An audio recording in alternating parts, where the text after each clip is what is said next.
Hey everyone, welcome back. Get ready because today we're diving into something uh, a bit different. We're going to explore this idea of, get this, paying respects to those worthy of respect as a path to personal growth. That's right. It's from a Thai text, The 38 Blessings of Life. Ever heard of it? Yeah, it's a fascinating text. Really makes you think about, the people we surround ourselves with.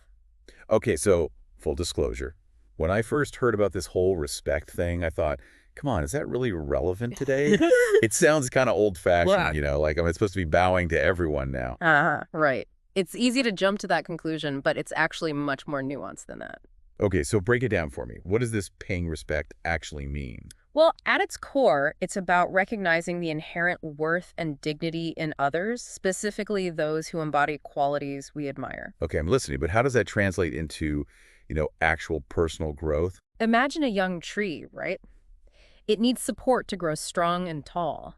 This text is saying we can find similar supports in people around us, people who embody the qualities we aspire to. So like mentors. Exactly. Mentors, teachers, even those in positions of authority. Interesting. I wouldn't have thought of authority figures as the first people to look up to. I mean, don't get me wrong, I respect them, but It's not about blind obedience, of course. It's about recognizing that everyone has something to teach us. okay, I see what you're saying. So it's not just about who we respect, Yeah. but how we respect them that matters. Exactly. It's not about outward actions, but cultivating genuine appreciation for their virtues. It's an internal shift in mindset. So it's less about them and more about how their example impacts us. You got it.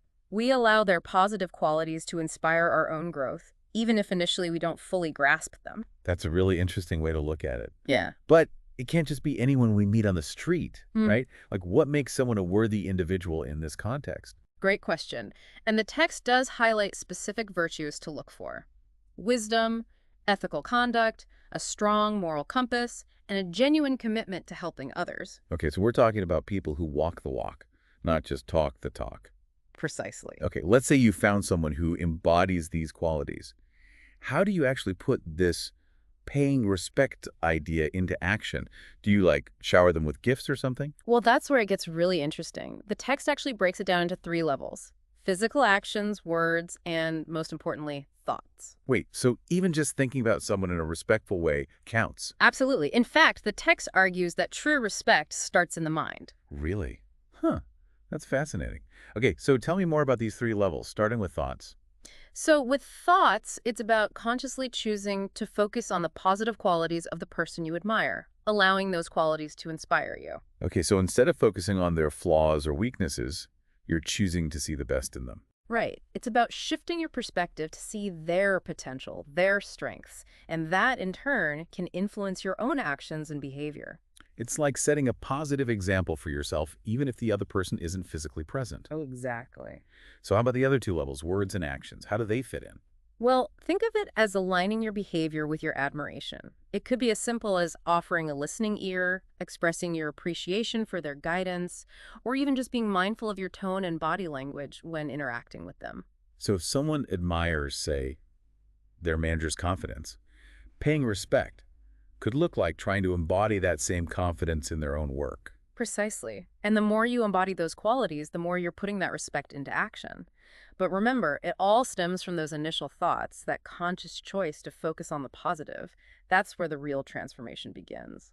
This is really making me rethink how I approach personal growth. It's like, instead of always looking inward, I can look outward to find inspiration and guidance. Exactly. And there's a lot more to unpack here, especially when it comes to the unexpected benefits of all of this. But before we jump into that, Yeah, I'm definitely curious to hear more about these benefits, but let's take a quick pause here and just, let everyone process this idea of paying respect as a form of personal growth. It's not about blind obedience or putting anyone on a pedestal. It's about actively seeking out those who embody the qualities we admire and allowing their example to inspire our own journey. perfectly said. It's about recognizing the power of connection and the ways in which we can all learn and grow from one another. It's funny, we talk about personal growth like it's this solo mission, but this whole paying respect thing, it really highlights the power of connection. Like we're not just islands, right? Absolutely. We're influenced by the people around us, even the ones we just think about. And speaking of influence, that brings us to another fascinating aspect of paying respect: Oh, Well, the text says it can have some pretty amazing benefits beyond just personal growth.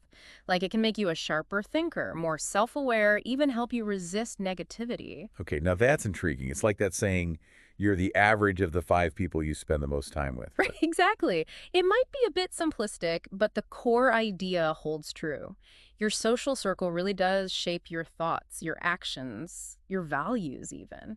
So if you're constantly surrounded by, let's say, negativity, it's Yeah. going to rub off on you. But if you're around people who are positive and driven, You're more likely to adopt those qualities yourself. It's like their example becomes this benchmark, it pushes you to raise your own standards. so it's not just about passively admiring them, but actively striving to embody those qualities ourselves. Exactly. And that active striving, that's where the real growth happens. Okay, that makes sense. But how does this paying respect thing actually make us sharper thinkers? I'm not quite wrapping my head around that. Well, think about it. When you're reflecting on the wisdom and insights of people you admire, it's like you're engaging in mental training. You're stretching your perspective, challenging your own assumptions. So by engaging with different viewpoints, even if we don't fully agree with them, we're expanding our own understanding. Precisely. And that's crucial for developing critical thinking skills. You're no longer just stuck in your own echo chamber. That's a good point. We've talked before about the importance of diverse perspectives and how it helps us see things in a new light. But what about that idea of protection from negativity? How does that fit into all of this? Right, so the text talks about mental discipline. It says that by cultivating respect for these positive qualities, we build up this sort of immunity to negativity. So it's like we're strengthening our resolve, our ability to say no to things that don't align with our values. Exactly. When you have that strong inner compass, it becomes easier to recognize and resist those negative influences that might derail you. That makes me think about times when I've faced a tough decision. You know, just remembering the example of someone I admire, their courage, their resilience, it really helped me stay grounded. It's amazing how powerful those mental models can be, right? It's like having an inner guide, always there to provide support and direction. Absolutely. And this whole idea of paying respect, it can show up in so many different ways. Like, there's this concept in the text about the 3 types of prostration. Have you ever heard of this? Of course, it's a really interesting exploration of how we approach respect. They use the act of bowing to a Buddha statue as an example, but it really applies to any act of reverence. Oh, interesting. So what are these 3 types?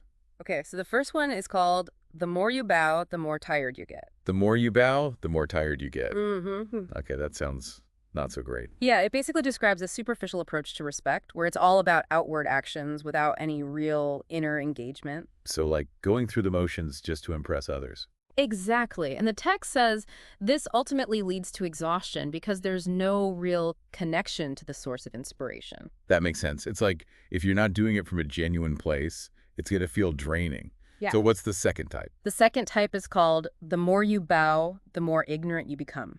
The more you bow, the more ignorant you become. Wow, okay, that's even harsher than the first one. Yeah, right. But it highlights a really important point about ego-driven reverence. Like when we use acts of respect to boost our own self-importance or to get something in return. So instead of coming from a place of genuine learning and growth, it becomes about what we can get out of it. Exactly. And the text argues that this actually leads to greater ignorance because we're so focused on our own agendas that we miss out on the true wisdom. It's like that saying, the more you learn, the more you realize you don't know. Precisely. Humility is key here. Okay, so we've got tired and ignorant. What's the ideal way to approach this prostration thing? There's got to be a better way, right? Right. That brings us to the third type. The more you bow, the wiser you become. The more you bow, the wiser you become. Okay, now we're talking. That sounds a lot more like what we're going for. Absolutely. This is where the paying respect idea really shines. It's about approaching each act of respect, each bow, as an opportunity for deep reflection and inner transformation. So in the context of, say, bowing to a Buddha statue, it's not just about the physical act, but about reflecting on the Buddha's qualities, Right. like wisdom, compassion, peace. Exactly. And trying to cultivate those same qualities within yourself. So it's like taking those abstract qualities and making them concrete through our own actions. Precisely. This is where that offering of action we talked about earlier comes full circle. The third type of prostration is like the ultimate expression of that offering. Because it's about aligning our thoughts, words, and actions with those virtues we admire. You got it. It's not just a feeling, it's a way of life. It's about recognizing that true respect is an active practice, not a passive one. And when we embody those qualities, we inspire others to do the same. Absolutely. It creates this ripple effect of positivity and growth. This has been so eye-opening. We've covered the power of choosing the right role models, cultivating respect, the offering of action, and now these prostrations. It's a lot to process, but the message is clear. Personal growth isn't just about willpower. It's about tapping into the inspiration all around us. Well said. It's about recognizing that wisdom and guidance can come from unexpected places, and it's up to us to be open to receiving it. Now, I'm curious about something. The text talks about surrounding ourselves mentally and physically with reminders of these qualities. What are some practical ways we can do that in our own lives? Yeah. It's more than just like thinking happy thoughts, right? It's like building a mood board, but for your life. Exactly. You're curating this collection of inspiration, surrounding yourself with things that reflect your values and aspirations. And the text specifically mentions making this both a mental and physical practice. Okay, so it's not enough to just think about it. We've got to bring it into our physical space. Right. It can be as simple as, say, keeping a quote you love on your desk, something by someone you admire. Oh, you know what? I actually do that. I have this Maya Angelou quote on my desk. It says, "Try to be a rainbow in someone else's cloud." I love that quote. See, it's about surrounding yourself with these little reminders. What about the books you read? Or the podcasts you listen to? Even the art you have on your walls? You're making me realize my taste might need a little overhaul. But seriously, you're right. It's about being intentional with everything we let into our lives. Exactly. It all contributes to the environment you're creating for yourself. Make it one that nourishes and inspires you. So we've covered a lot in this deep dive. We talked about paying respect as a path to growth, finding those role models, the offering of action, even those different types of prostration. It's a lot to take in, but the message is clear. Personal growth, it's not just about willpower. It's about being open to the inspiration all around us. Well said. It's about realizing that we don't have to do it all alone. There's wisdom and guidance everywhere if we know where to look. And in doing so, we not only grow ourselves, we make the world a little bit better too. Exactly. It's that ripple effect again. Your growth inspires others, and their growth inspires others, and so on. Love that. So as you go about your day-to-day, see if you can find moments to practice this paying respect idea with your coworkers, your family, even strangers you meet on the street. It doesn't have to be anything grand. It's the small, consistent actions that really make a difference. And don't forget to create that inner sanctuary of inspiration. Surround yourself with those reminders of the qualities you want to embody. This has been amazing. Thank you so much for sharing all this with us today. My pleasure. It's been a great conversation. And to everyone listening, thank you for joining us for this deep dive. We hope you've learned some new ways to approach personal growth. Until next time, keep exploring, keep learning, and keep paying respect to those worthy.